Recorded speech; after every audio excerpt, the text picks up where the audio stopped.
أعوذ بالله من الشيطان الرجيم. بسم الله الرحمن الرحيم. قال فما خطبكم أيها المرسلون؟ قالوا إنا أرسلنا إلى قوم مجرمين لنرسل عليهم حجارة من طين مسومة عند ربك للمسرفين فأخرجنا من كان فيها من المؤمنين فما وجدنا فيها غير بيت من المسلمين وتركنا فيها آية للذين يخافون العذاب الأليم. وفي موسى إذ أرسلناه إلى فرعون بسلطان مبين فتولى بركنه وقال ساحر أو مجنون فأخذناه وجنوده فنبذناهم في اليم وهو مليم. وفي عاد إذ أرسلنا عليهم الريح العقيم ما تذر من شيء أتت عليه إلا جعلته كالرميم. وفي ثمود إذ قيل لهم تمتعوا حتى حين فعتوا عن أمر ربهم فأخذتهم الصاعقة وهم ينظرون فما استطاعوا من قيام وما كانوا منتصرين. وقوم نوح من قبل إنهم كانوا قوما فاسقين. والسماء بنيناها بأيد وإنا لموسعون والأرض فرشناها فنعم الماهدون. ومن كل شيء خلقنا زوجين لعلكم تذكرون ففروا إلى الله إني لكم منه نذير مبين. ولا تجعلوا مع الله إلها آخر إني لكم منه نذير مبين. كذلك ما أتى الذين من قبلهم من رسول إلا قالوا ساحر أو مجنون أتواصوا به بل هم قوم طاغون. فتول عنهم فما أنت بملوم وذكر فإن الذكرى تنفع المؤمنين. وما خلقت الجن والإنس إلا ليعبدون ما أريد منهم من رزق وما أريد أن يطعمون إن الله هو الرزاق ذو القوة المتين. فإن للذين ظلموا ذنوبا مثل ذنوب أصحابهم فلا يستعجلون. فويل للذين كفروا من يومهم الذي يوعدون. بسم الله الرحمن الرحيم. والطور وكتاب مسطور في رق منشور والبيت المعمور والسقف المرفوع والبحر المسجور إن عذاب ربك لواقع ما له من دافع يوم تمور السماء مورا وتسير الجبال سيرا فويل يومئذ للمكذبين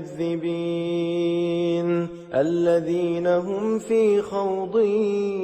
يلعبون يوم يدعون إلى نار جهنم دعا هذه النار التي كنتم بها تكذبون أفسحر هذا أم أنتم لا تبصرون اصلوها فاصبروا أو لا تصبروا سواء عليكم إنما تجزون ما كنتم تعملون إن المتقين في جنات ونعيم فاكهين بما آتاهم ربهم ووقاهم ربهم عذاب الجحيم كلوا واشربوا هنيئا بما كنتم تعملون متكئين على سرر مصفوفة وزوجناهم بحور عين والذين آمنوا واتبعتهم ذريتهم بإيمان ألحقنا بهم ذريتهم وما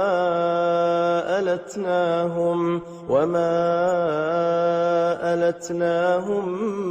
من عملهم من شيء كل امرئ بما كسب رهين وأمددناهم بفاكهة ولحم مما يشتهون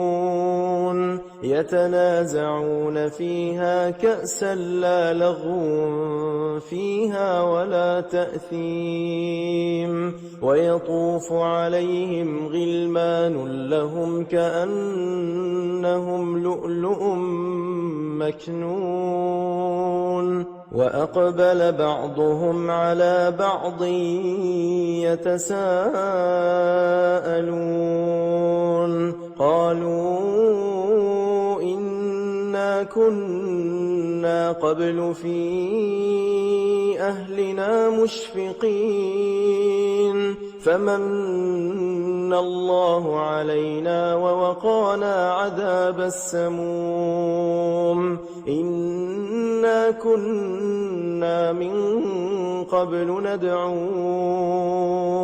إنه هو البر الرحيم فذكر فما أنت بنعمة ربك بكاهن ولا مجنون أم يقولون شاعر نتربص به ريب المنون قل تربصوا فإني معكم من المتربصين أم تأمرهم أحلامهم بهذا أم هم قوم طاغون أم يقولون تقوله بل لا يؤمنون فليأتوا بحديث مثله إن كانوا صادقين أم خلقوا من غير شيء أم هم الخالقون أم خلقوا السماوات والأرض بل لا يوقنون أم عندهم خزائن ربك أم هم المسيطرون أم لهم سلم يستمعون فيه فليأت مستمعهم بسلطان مبين أم له البنات ولكم البنون أم تسألهم أجرا فهم من مغرم مثقلون أم عندهم الغيب فهم يكتبون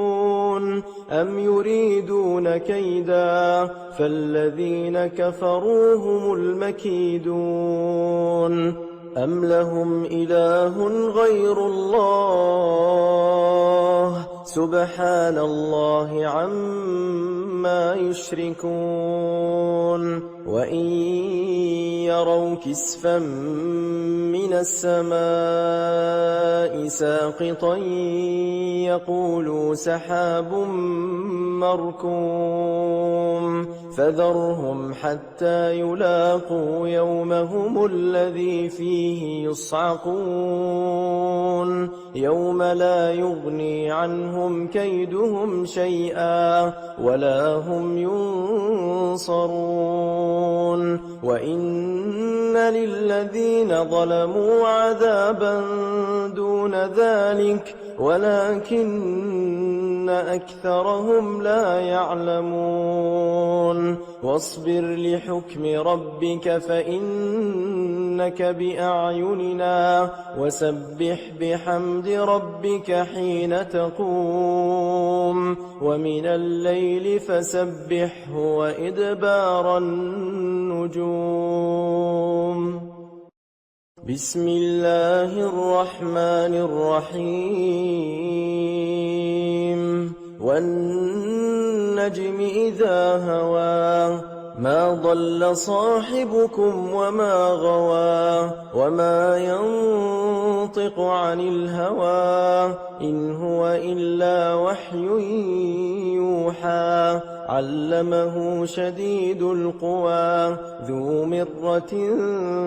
فاستوى وهو بالأفق الأعلى ثم دنا فتدلى فكان قاب قوسين أو أدنى فأوحى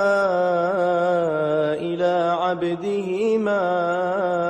أوحى ما كذب الفؤاد ما رأى أفتمارونه على ما يرى ولقد رآه نزلة أخرى عند سدرة المنتهى عندها جنة المأوى إذ يغشى السدرة ما يغشى ما زاغ البصر وما طغى لقد رأى من آيات ربه الكبرى أفرأيتم اللات والعزى ومناة الثالثة الأخرى ألكم الذكر وله الأنثى تلك إذا قسمة ضيزى إن هي إلا أسماء سميتموها أنتم وآباؤكم ما أنزل الله بها من سلطان إن يتبعون إلا الظن وما تهوى الأنفس ولقد جاءهم من ربهم الهدى أم للإنسان ما تمنى فلله الآخرة والأولى وكم من ملك في السماوات لا تغني شفاعتهم شيئا إلا من بعد أن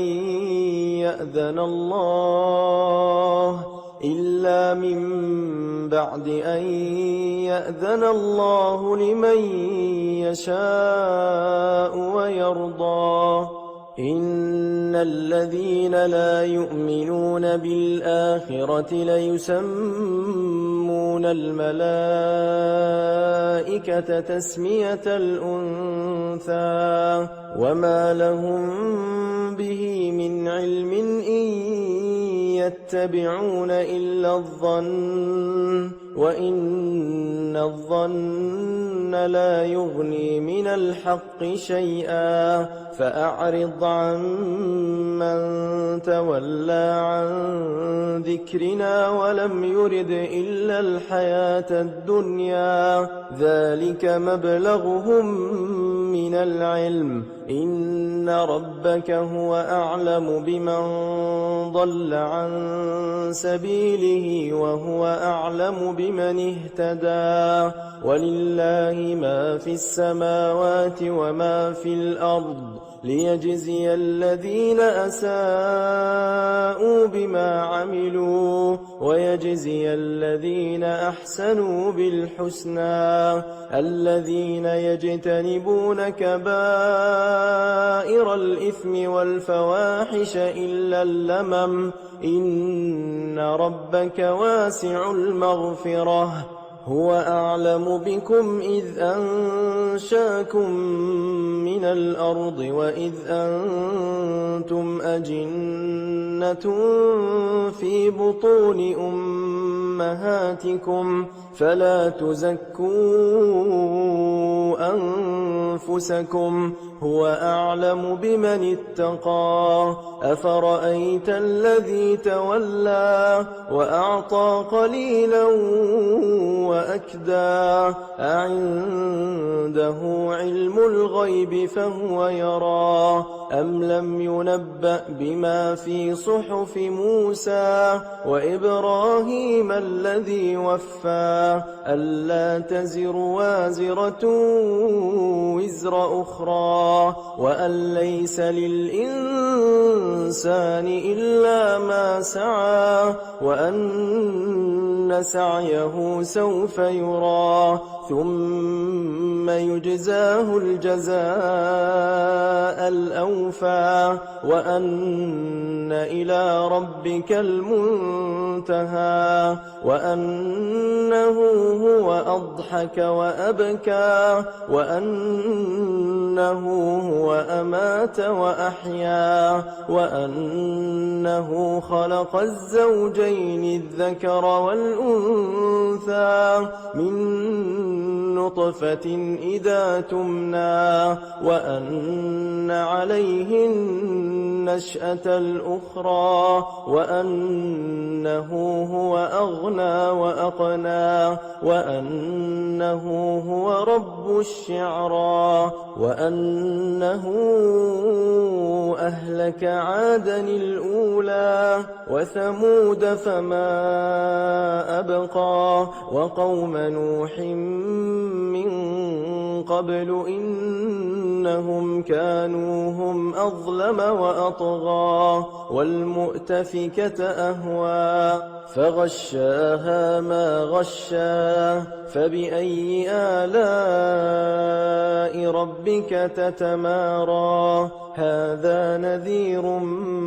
من النذر الأولى أزفت الآزفة ليس لها من دون الله كاشفة أفمن هذا الحديث تعجبون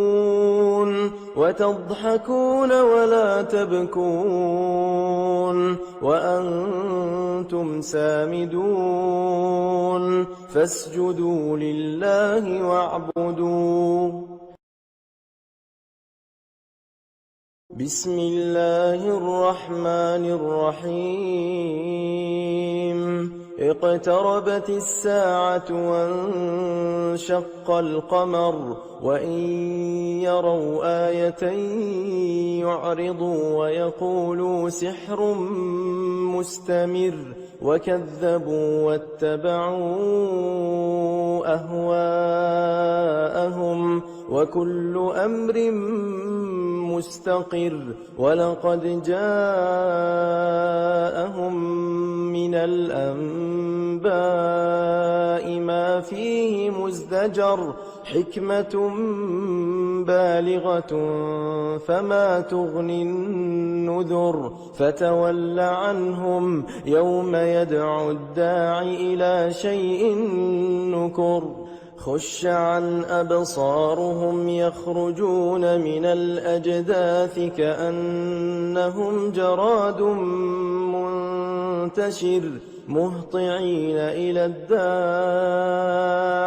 يقول الكافرون هذا يوم عسر كذبت قبلهم قوم نوح فكذبوا عبدنا وقالوا مجنون وازدجر فدعا ربه أني مغلوب فانتصر ففتحنا أبواب السماء بماء منهمر وفجرنا الأرض عيونا فالتقى الماء على أمر قد قدر وحملناه على ذات ألواح ودسر تجري بأعيننا جزاء لمن كان كفر ولقد تركناها آية فهل من مدكر فكيف كان عذابي ونذر ولقد يسرنا القرآن للذكر فهل من مدكر كذبت عاد فكيف كان عذابي ونذر إنا أرسلنا عليهم ريحا صرصرا في يوم نحس مستمر تنزع الناس كأنهم أعجاز نخل منقعر فكيف كان عذابي ونذر ولقد يسرنا القرآن للذكر فهل من مدكر كذبت ثمود بالنذر فقالوا أبشرا منا واحدا نتبعه إنا إذا لفي ضلال وسعر أألقي الذكر عليه من بيننا بل هو كذاب أشر سيعلمون غدا من الكذاب الأشر إنا مرسل الناقة فتنة لهم فارتقبهم واصطبر ونبئهم أن الماء قسمة بينهم كل شرب محتضر فنادوا صاحبهم فتعاطى فعقر فكيف كان عذابي ونذر إنا أرسلنا عليهم صيحة واحدة فكانوا كهشيم المحتضر ولقد يسرنا القرآن للذكر فهل من مدكر كذبت قوم لوط بالنذر إنا أرسلنا عليهم حاصبا إلا آل لوط نجيناهم بسحر نعمة من عندنا كذلك نجزي من شكر ولقد أنذرهم بطشتنا فتماروا بالنذر ولقد راودوه عن ضيفه فطمسنا أعينهم فذوقوا عذابي ونذر ولقد صبحهم بكرة عذاب مستقر فذوقوا عذابي ونذر ولقد يسرنا القرآن للذكر فهل من مدكر ولقد جاء آل فرعون النذر كذبوا بآياتنا كلها فأخذناهم أخذ عزيز مقتدر أكفاركم خير من أولئكم أم لكم براءة في الزبر أم يقولون نحن جميع منتصر سيهزم الجمع ويولون الدبر بل الساعة موعدهم والساعة أدهى وأمر إن المجرمين في ضلال وسعر يوم يسحبون في النار على وجوههم ذوقوا مس سقر إنا كل شيء خلقناه بقدر وما أمرنا إلا واحدة كلمح بالبصر ولقد أهلكنا أشياعكم فهل من مدكر وكل شيء فعلوه في الزبر وكل صغير وكبير مستطر إن المتقين في جنات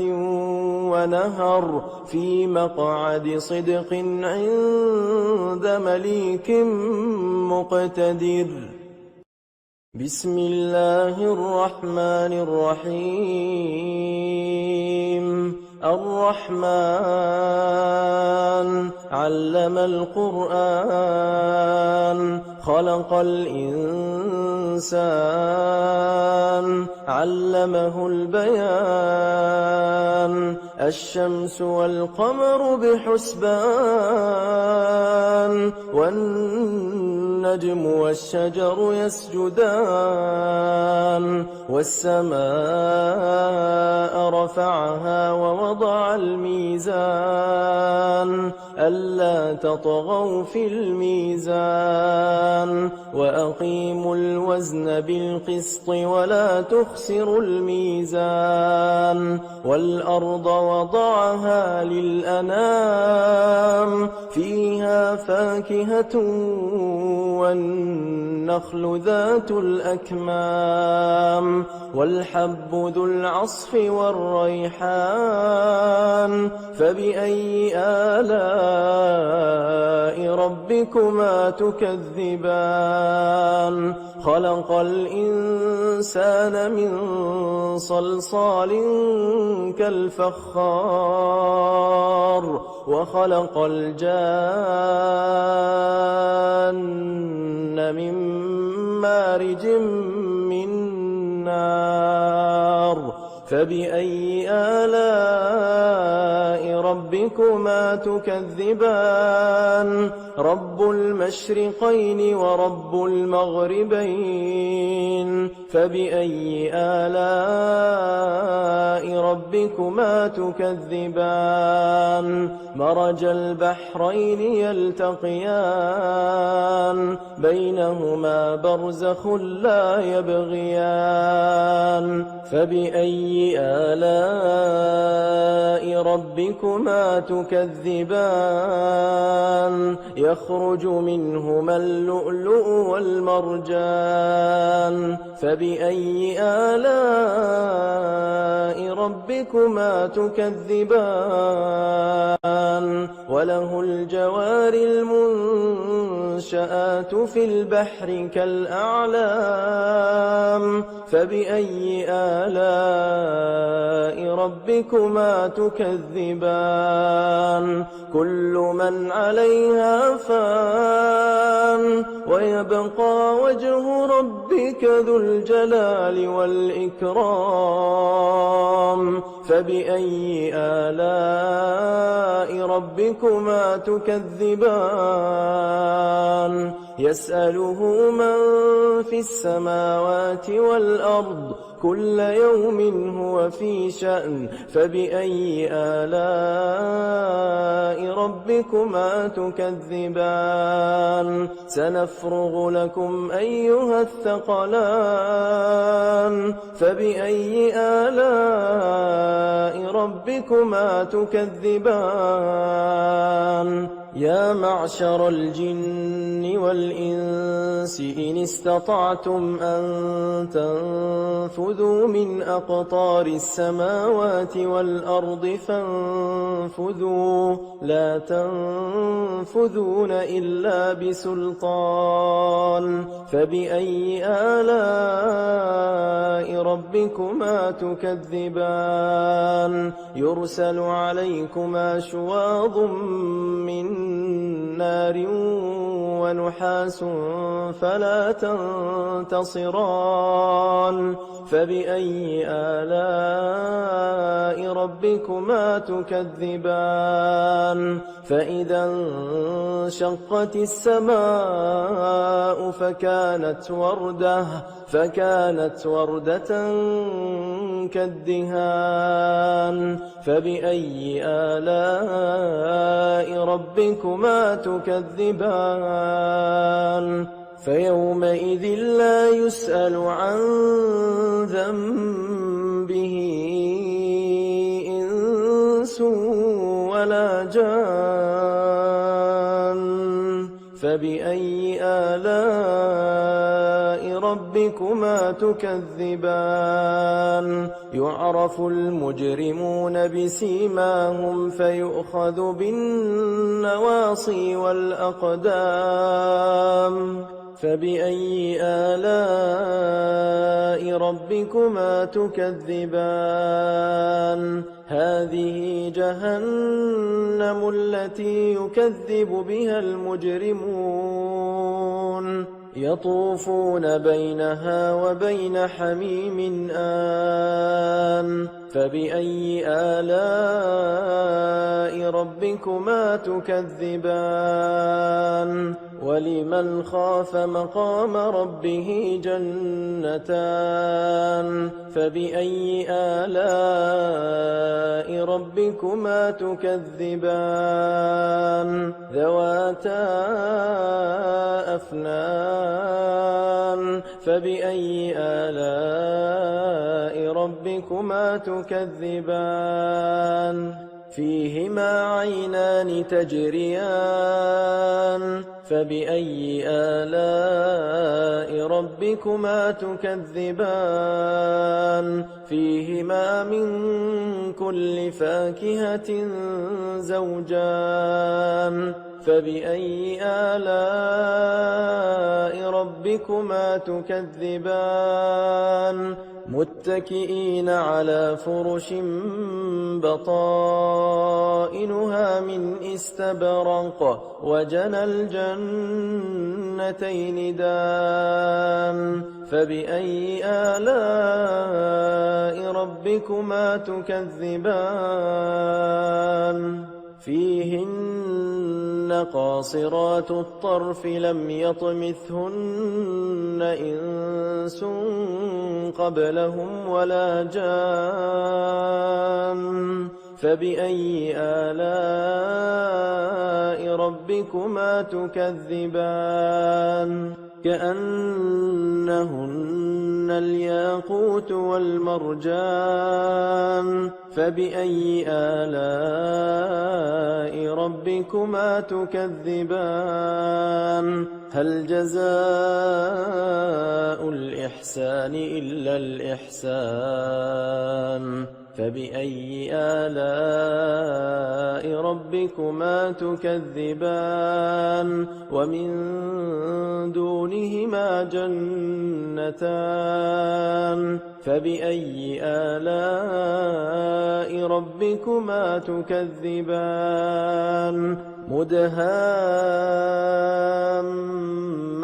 مدهامتان فبأي آلاء ربكما تكذبان فيهما عينان نضاختان فبأي آلاء ربكما تكذبان فيهما فاكهة ونخل ورمان فبأي آلاء ربكما تكذبان فيهن خيرات حسان فبأي آلاء ربكما تكذبان حور مقصورات في الخيام فبأي آلاء ربكما تكذبان لم يطمثهن إنس قبلهم ولا جان فبأي آلاء ربكما تكذبان متكئين على رفرف خضر وعبقري حسان فبأي آلاء ربكما تكذبان تبارك اسم ربك ذي الجلال والإكرام بسم الله الرحمن الرحيم إذا وقعت الواقعة ليس لوقعتها كاذبة خافضة رافعة إذا رجت الأرض رجا وبست الجبال بسا فكانت هباء منبثا وكنتم أزواجا ثلاثة فأصحاب الميمنة ما أصحاب الميمنة وأصحاب المشأمة ما أصحاب المشأمة والسابقون السابقون أولئك المقربون في جنات النعيم ثلة من الأولين وقليل من الآخرين على سرر موضونة متكئين عليها متقابلين يطوف عليهم ولدان مخلدون بأكواب وأباريق وكأس من معين لا يصدعون عنها ولا ينزفون وفاكهة مما يتخيرون ولحم طير مما يشتهون وحور عين كأمثال اللؤلؤ المكنون جزاء بما كانوا يعملون لا يسمعون فيها لغوا ولا تأثيما إلا قيلا سلاما سلاما وأصحاب اليمين ما أصحاب اليمين في سدر مخضود وطلح منضود وظل ممدود وماء مسكوب وفاكهة كثيرة لا مقطوعة ولا ممنوعة وفرش مرفوعة إنا أنشأناهن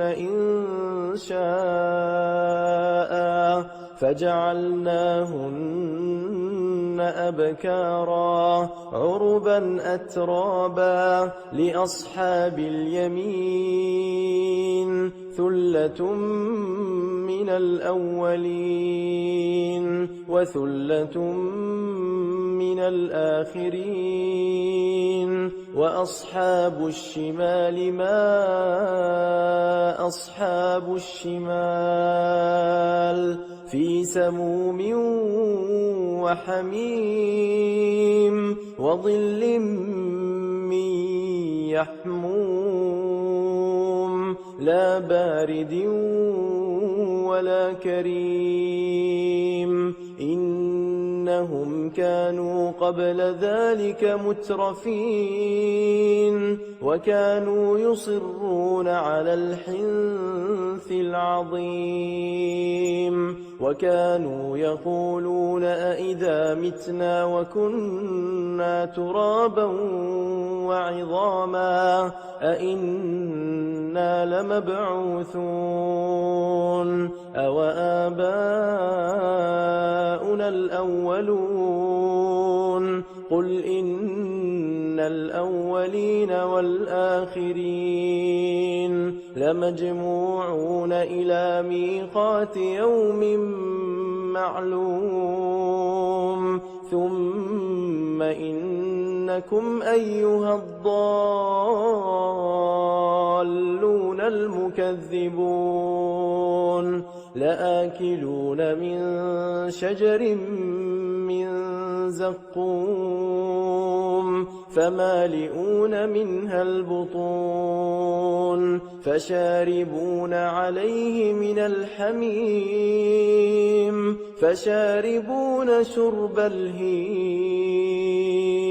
هذا نزلهم يوم الدين نحن خلقناكم فلولا تصدقون أفرأيتم ما تمنون أأنتم تخلقونه أم نحن الخالقون نحن قدرنا بينكم الموت وما نحن بمسبوقين على أن نبدل أمثالكم وننشئكم فيما لا تعلمون ولقد علمتم النشأة الأولى فلولا تذكرون أفرأيتم ما تحرثون أأنتم تزرعونه أم نحن الزارعون لو نشاء لجعلناه حطاما فظلتم تفكهون إنا لمغرمون بل نحن محرومون أفرأيتم الماء الذي تشربون أأنتم أنزلتموه من المزن أم نحن المنزلون لو نشاء جعلناه أجاجا فلولا تشكرون أفرأيتم النار التي تورون أأنتم أنشأتم شجرتها أم نحن المنشئون نحن جعلناها تذكرة ومتاعا للمقوين فسبح باسم ربك العظيم فلا أقسم بمواقع النجوم وإنه لقسم لو تعلمون عظيم إنه لقرآن كريم في كتاب مكنون لا يمسه إلا المطهرون تنزيل من رب العالمين أفبهذا الحديث أنتم مدهنون وتجعلون رزقكم أنكم تكذبون فلولا إذا بلغت الحلقوم وأنتم حينئذ تنظرون ونحن أقرب إليه منكم ولكن لا تبصرون فلولا إن كنتم غير مدينين ترجعونها إن كنتم صادقين فأما إن كان من المقربين فروح وريحان وجنة نعيم وأما إن كان من أصحاب اليمين فسلام لك من أصحاب اليمين وأما إن كان من المكذبين الضالين فنزل من حميم وتصلية جحيم إن هذا لهو حق اليقين فسبح باسم ربك العظيم بسم الله الرحمن الرحيم سبح لله ما في السماوات والأرض وهو العزيز الحكيم له ملك السماوات والأرض يحيي ويميت وهو على كل شيء قدير هو الأول والآخر والظاهر والباطن وهو بكل شيء عليم هو الذي خلق السماوات والأرض في 6 أيام ثم استوى على العرش يعلم ما يلج في الأرض وما يخرج منها وما ينزل من السماء وما يعرج فيها وهو معكم أينما كنتم والله بما تعملون بصير له ملك السماوات والأرض وإلى الله ترجع الأمور يولج الليل في النهار ويولج النهار في الليل وهو عليم بذات الصدور آمنوا بالله ورسوله وأنفقوا مما جعلكم مستخلفين فيه فالذين آمنوا منكم وأنفقوا لهم أجر كبير وما لكم لا تؤمنون بالله والرسول يدعوكم لتؤمنوا بربكم وقد أخذ ميثاقكم إن كنتم مؤمنين هو الذي ينزل على عبده آيات بينات ليخرجكم من الظلمات إلى النور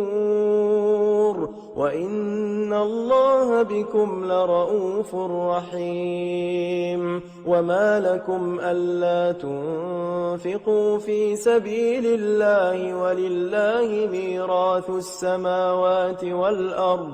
لا يستوي منكم من أنفق من قبل الفتح وقاتل أولئك أعظم درجة من الذين أنفقوا من بعد وقاتلوا وكلا وعد الله الحسنى والله بما تعملون خبير من ذا الذي يقرض الله قرضا حسنا فيضاعفه له وله أجر كريم يوم ترى المؤمنين والمؤمنات يسعى نورهم بين أيديهم وبأيمانهم بشراكم اليوم جنات تجري من تحتها الأنهار خالدين فيها ذلك هو الفوز العظيم يوم يقول المنافقون والمنافقات للذين آمنوا انظرونا نقتبس من نوركم قيل ارجعوا وراءكم فالتمسوا نورا فضرب بينهم بسور له باب باطنه فيه الرحمة وظاهره من قبله العذاب ينادونهم ألم نكن معكم قالوا بلى ولكنكم فتنتم أنفسكم وتربصتم وارتبتم وغرتكم الأماني حتى جاء أمر الله وغركم بالله الغرور فاليوم لا يؤخذ منكم فدية ولا من الذين كفروا مأواكم النار هي مولاكم وبئس المصير ألم يأن للذين آمنوا أن تخشع قلوبهم لذكر الله وما نزل من الحق ولا يكونوا كالذين أوتوا الكتاب من قبل فطال عليهم الأمد فقست قلوبهم وكثير منهم فاسقون اعلموا أن الله يحيي الأرض بعد موتها قد بينا لكم الآيات لعلكم تعقلون إن المصدقين والمصدقات وأقرضوا الله قرضا حسنا يضاعف لهم ولهم أجر كريم والذين آمنوا بالله ورسله أولئك هم الصديقون والشهداء عند ربهم لهم أجرهم ونورهم والذين كفروا وكذبوا بآياتنا أولئك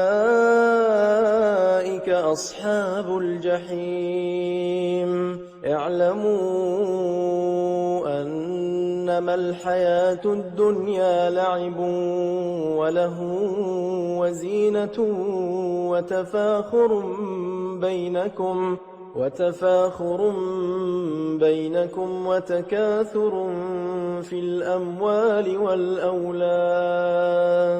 كمثل غيث أعجب الكفار نباته ثم يهيج فتراه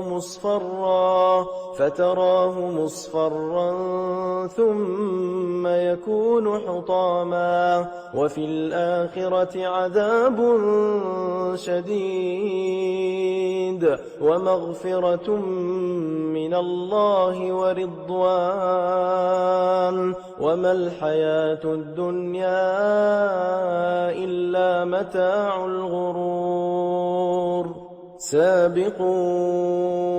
إلى مغفرة من ربكم وجنة عرضها كعرض السماء والأرض أعدت للذين آمنوا بالله ورسله ذلك فضل الله يؤتيه من يشاء والله ذو الفضل العظيم ما أصاب من مصيبة في الأرض ولا في أنفسكم إلا في كتاب من قبل أن نبرأها إن ذلك على الله يسير لكي لا تأسوا على ما فاتكم ولا تفرحوا بما آتاكم والله لا يحب كل مختال فخور الذين يبخلون ويأمرون